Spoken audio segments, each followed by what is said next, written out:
All right, we are up and running, rocking and rolling. Good morning, everyone. Welcome to Pondering. How we doing? Happy Wednesday, home day. Where's the camel? We need him. I remember when the camel was for cigarettes, that Joe Camel, that was the symbol. Then they banned him because the argument was that made kids want to smoke.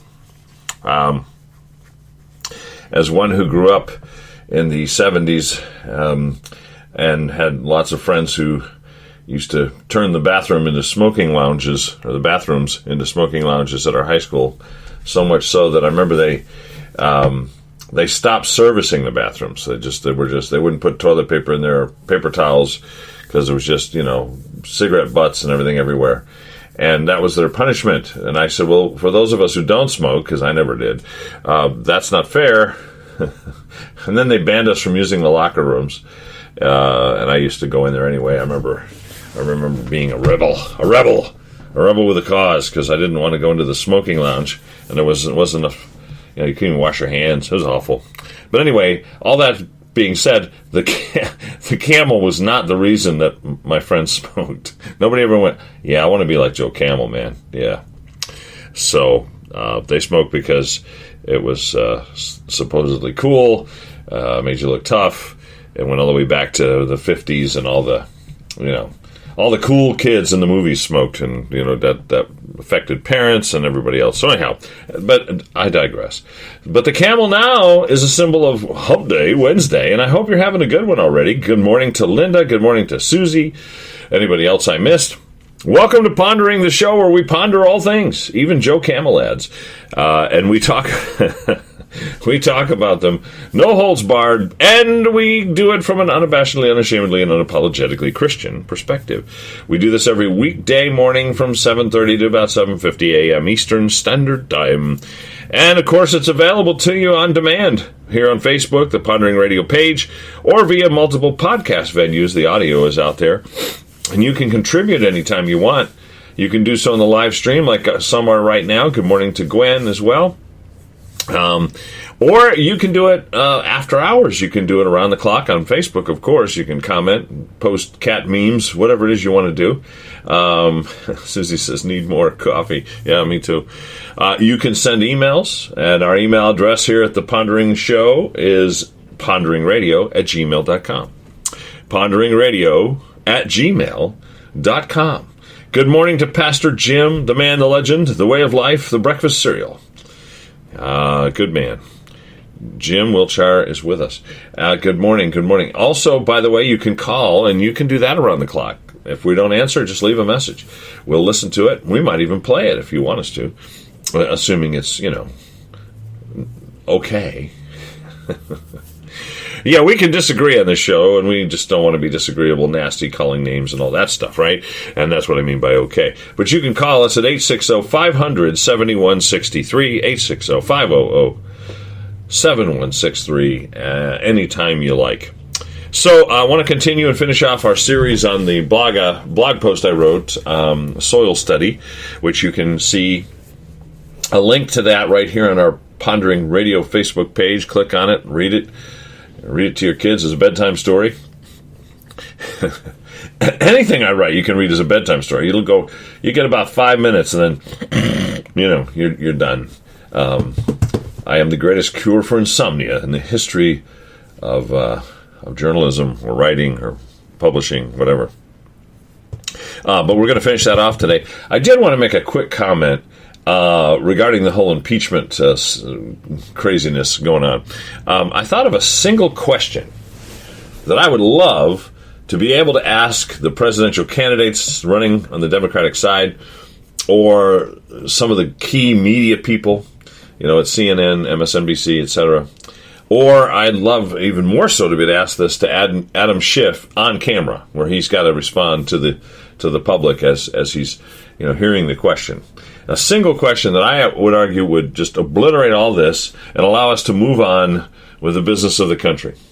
And whether or not you like Donald Trump, I think you'll agree this is the question. The question is, should people running for office be immune from investigation or prosecution?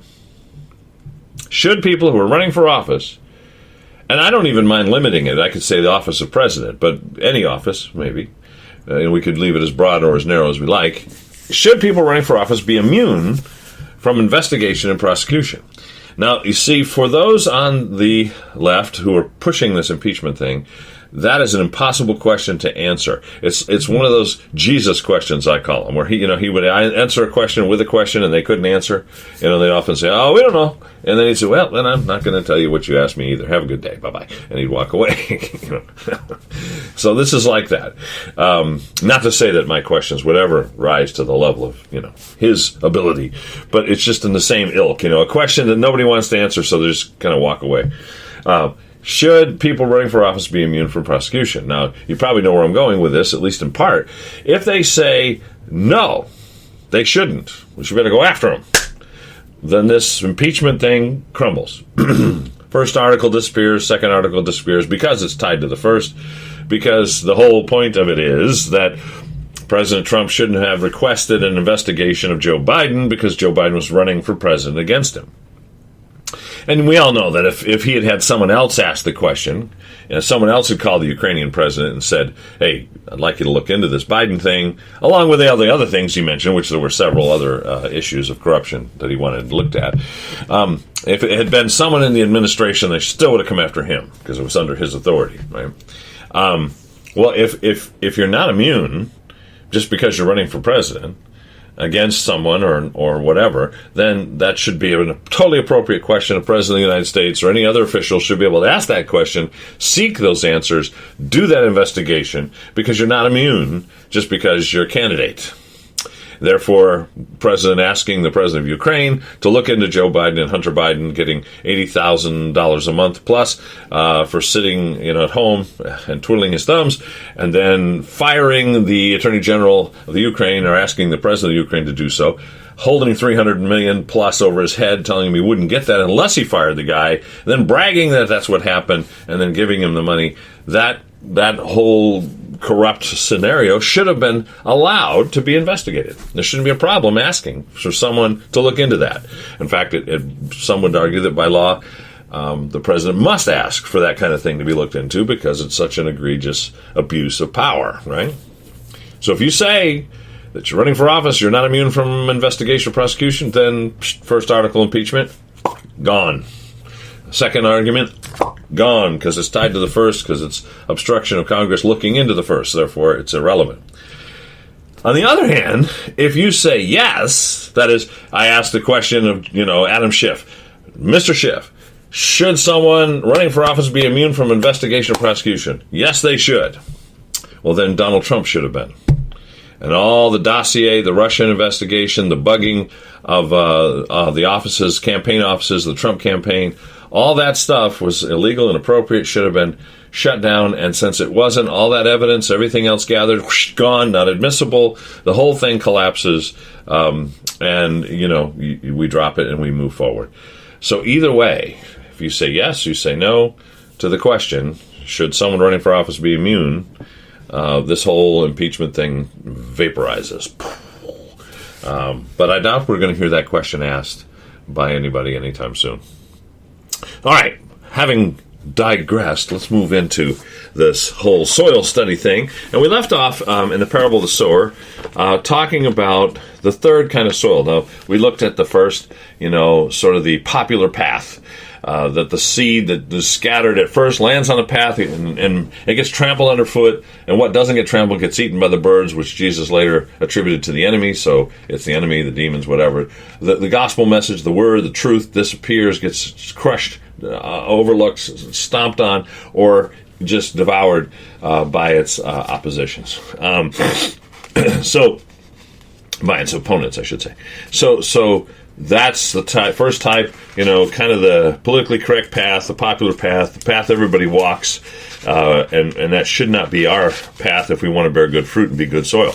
Then we looked at the superficial path, the one that looks real Christian on the outside. It's the one where the seed lands in the rocks, and it springs up but then doesn't bear fruit, and the sun comes out and it just wilts.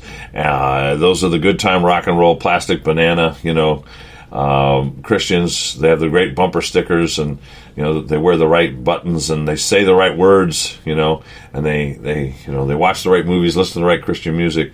But when persecution comes, when the heat's turned up, oh well, they kind of disappear and go with the flow.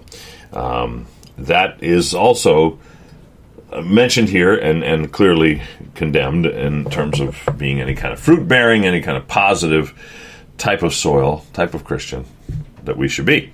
Now we want to talk about the third one. So Jesus says here in verse 7, this is Luke 8, verse 7, Luke chapter 8 and verse 7. He says, "And some fell among thorns, and the thorns sprang up with it and choked it." And then down below, when he explains it to the disciples, he says now, verse 14, "Now the ones that fell among thorns are those who, when they've heard, go out and are choked with cares, riches, and pleasures of life, bringing no fruit to maturity." And this is the prosperity path, or the materialistic path. This is the path where, the Christian faith is all about money, and power, position. It's all about material things. It's about getting ahead. It's where the things of this life and the benefits of this life outweigh the ultimate reality of the power of the gospel for eternal life. It's kind of like the last path, and it might even look good at first, but as soon as busyness of life and all the temptations and the demands and the work involved to keep up with the Joneses, and maybe surpass the Joneses, because, let's face it, most people don't want to just keep up with the Joneses. That's no fun. You got to crush them like a bug, man. You can't just be as good as your neighbors, as prosperous as your neighbors, as successful. No. You got to be more so. You got to be able to look down on those poor slubs, right? Schlubs, whatever that is. I don't know what a schlub is, but anyway, you got to look down on those people. You can't be just equal. No, you got to conquer it all. And so when all that takes over, and you're so busy, and you're so stressed, and you're so focused on all that stuff, and you're so obsessed with power and money and prestige and, stuff, material things, the gospel, the seed, the word disappears. It just fades into insignificance, into the background, and it's gone. And I would argue that as much as it would be easy to look at that and say, oh, well, Jesus is condemning just, pursuing money and position and power, material things, and that's true, but as long as we're not thinking that way and we're not just part of the world and its systems that way, we're okay. I would caution us on that, because within Christianity, within evangelical Christianity, within charismatic Christianity, there is a definite push to make the gospel, the faith, a means of having all that. Paul wrote about it when he said that to some, the gospel or godliness is a means or a method of gain. That the purpose of the message of the gospel, the purpose of the word, is that we would gain material things and wealth. Now listen, God blesses, and there are many wealthy people who are good Christian people, so don't mishear me here. But the idea that the reason to get saved and to pursue the word is so you can have perfect health and perfect wealth on demand by simply claiming it is a very popular message. In fact, it is the most popular message of Christianity. Most of what is publicly proclaimed, what you see on TV or what you hear on the radio or what you read in books, especially the best-selling Christian books and networks, whole TV networks even, dedicated to the idea that the whole reason to become a Christian is because you're going to be better off, baby. You're going to be all set. You'll be rich. You'll achieve all your goals. God's got this plan to make you healthy, wealthy, famous, wise. And so, yes, we pursue the gospel and we pursue Jesus. We worship him. But he is a means to an end. The end is, I've made it, man. Cha-ching. And I would argue that is a real dangerous mess. That is the third path. Just has a Christian spin on it. It has a Christian face. It has the fish symbol on it, but it's still the third path. It's not the one Jesus wants us to take. It's the third soil, if you will, type of soil. And listen, it's really hard. This is tricky because, God can bless, and there are very successful people who are Christians, and they've been blessed, and they should praise God for it, and we should too, right? There's nothing wrong with that. Abraham was a rich man and blessed by God. However, Abraham would be the first one in line to say that his blessings from God were not the focus of his life. In other words, he served God, and then he was blessed, as opposed to he served God so he could be blessed. He didn't serve God so he'd get stuff. He served God because it was the right thing to do, and God blessed him. And you could say, well, you're splitting hairs, Pastor Joel. No, I don't think so. It's a matter of priority and motivation, isn't it? Why do I serve God? And here's the thing. If you're in a third world country, especially in a country that's Muslim, perhaps, or communist, and you serve God openly, you're not going to be blessed physically in that country. No, it's not to say God can't bless. He can bless you anywhere. But very likely, he's not going to, unless he takes you out of there, you're not going to be, better off. Your health won't be better. They'll be beating you. You'll end up maybe in the hospital. That's not better off. Your wealth won't be better. You might be in jail, and everything's taken. Your land, your property, your home, everything. So why become a Christian? Well, because God is greater than all that. Because serving him and being with him for eternity is worth more than the nice clothes or the, I don't even want to get started on some of these preachers who, beg people for money so they can get a bigger jet. Their private jet wasn't big enough. Oh, poor baby. Oh my gosh, how can you survive with a little tiny jet? And just a big jet. I go to some of these countries and I'm embarrassed. One of my common messages, I'm going back to Zambia in April, and my common message will no doubt include, don't follow us. I say that repeatedly when I'm there. Do not follow us. Don't look at American Christianity as your model. Look at the Bible as your model. Look at the Apostle Paul. Look at Jesus. Do not follow us. Follow him. Don't read our books in the Christian bookstore in Livingston, Zambia, a tiny little bookstore, where the most popular books used to be. I hope it's changed, but when I was there last time, there was, Your Best Life Now, and How to Be Rich, and what God has for you, and all these health, wealth kind of gospel message books. And I'm thinking, no. The poor guy living in a grass hut in the middle of a field in Zambia, barely able to feed his family, does not need to be told that if he worships Jesus, he's suddenly going to become a multimillionaire. It's not true. It's not appropriate. It's not relevant. It's not the purpose of the gospel. So I tell them, don't follow us. And the reason I tell them that is the third soil. The third path, third soil, whatever we want to call it.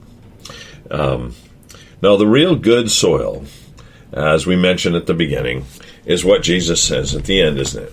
And as I told you, I think the key to being good soil is to get rid of the other three. Sift out, sort out all the other types of dirt. Those other three kinds of dirt and soil. Toss them. Get rid of them. Put them in the compost pile. Let them be rejuvenated in a pile of doo-doo where they belong. And then what's left should be the pure soil. But Jesus gives some definition to it, so I don't want to miss that either. We talked about it the other day, but I just want to remind you, and we'll wrap up here. Luke 8, verse 8, he says, but others fell on good ground, sprang up, and yielded a crop 100-fold. And when he had said these things, he cried, he who has ears to hear, let him hear. Pay attention, people. Think it through. Ponder it, we might even say, as his plea to all of us. But then down below, when he defines it, he says, the ones that fell in the good soil, verse 15, Luke 8:15, are those who, having heard the word with a noble and good heart, keep it and bear fruit with patience. So I mentioned in my article there are three things here that he defines, or three characteristics of these people. They hear the word with a noble heart, with a heart that's sincere, a heart that's wanting to change, wanting to grow, listening, a good heart or good-hearted people, and they actually, he says, they keep that word. They hang on to it. They don't let it go.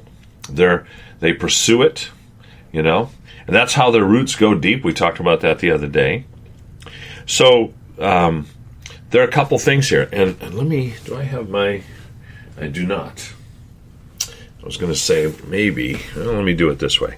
I thought I might have my NLT in here, but I do not.